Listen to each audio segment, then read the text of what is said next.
मैयानि सानाव राकेश ब्रह्मखौ बीपीएफनि गुन्दागिरिफोरा गाग्लोबनायखौ लानानै बे समाव यूजी ब्रह्म बिथाङा गोख्रों फिनजाथाय होदों। बे समाव यूजी ब्रह्म बिथाङा एबा उरखावगोरा ब्रह्म बिथाङा राकेश ब्रह्मनि एस्कर्ट आरो बिथांखौ गाग्लोबनायनि सायाव गोख्रों बाथ्राजों सोंखारिनायखौ नुनो मोनदों। बे समाव बीपीएफ राजखान्थि हान्जाया जेनगोनखौ मोनथिखानानै आरो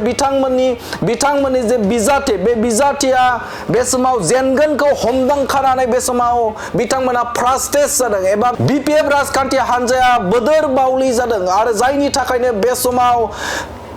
गोबां गाज्रि थासारि मावनो थाखाय थियारि जादों। जायनि थाखायनो मैयानि सानाव मोनसे गिदिर खौरां आरो गिदिर मोनसे गाग्लोबथाय खालामदों राकेश ब्रह्मनि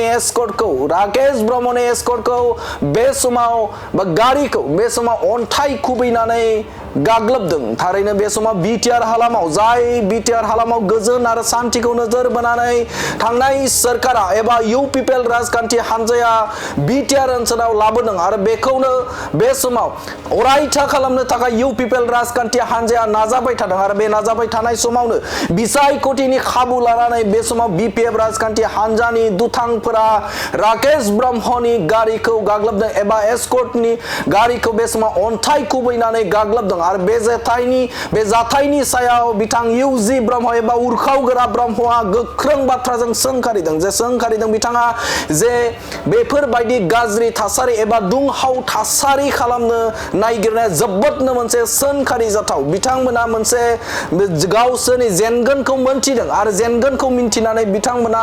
बोदोर बावलि जादों एबा बिथांमोना थानो हायै जादों। जायनि थाखायनो बे समाव बेफोरबायदि गाज्रि हाबाखौ एबा गाग्लोबनाय एबा दुंहाव थासारिखौ खालामनो थाखाय नाजादों होननानै बाथ्रा बुंथिदों बिथां उरखावगोरा ब्रह्म बिथाङा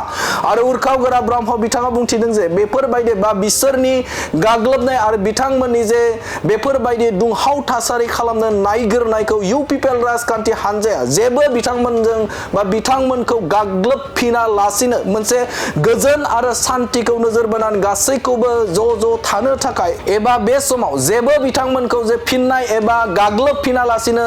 जे सिरिबाङै गोजोनै बिसायख'थिखौ एबा गरम जायालासिनो जे खामानिखौ मावलांनो थाखाय खावलायदों उरखावगोरा ब्रह्म बिथाङा आरो बिथाङा निन्दा खालामदों जे बेफोरबायदि जे इउ पिपल राजखान्थि हान्जानि बिजाथि राकेश ब्रह्मनि जे गारिखौ गाग्लोबनाया जोबोदनो मोनसे दुखुनांथाव आरो सोंखारि जाथाव होननानै बाथ्राजों गाग्लोबदों बिथां उरखावगोरा ब्रह्म बिथाङा। बे जोबोद निन्दा होथावथाव मानो होनबा बिदि आक्रमण खालामलायनाय जानो नाङा आरो बे मोनसे फ्रास्ट्रेसननि साइन जेनगोनखौ मिथिनानै मोनसे फ्रास्ट्रेसन जादों। बेवबो इउ पि पि एलनि गासै मावथिफोरखौ आङो खावलायगोन जे खुनु धरनै जों गरम जानो नाङा उत्तेजना जानो नाङा आरो आयेनखौ गावनि खामानिखौ मावनो हो। पुलिस आरो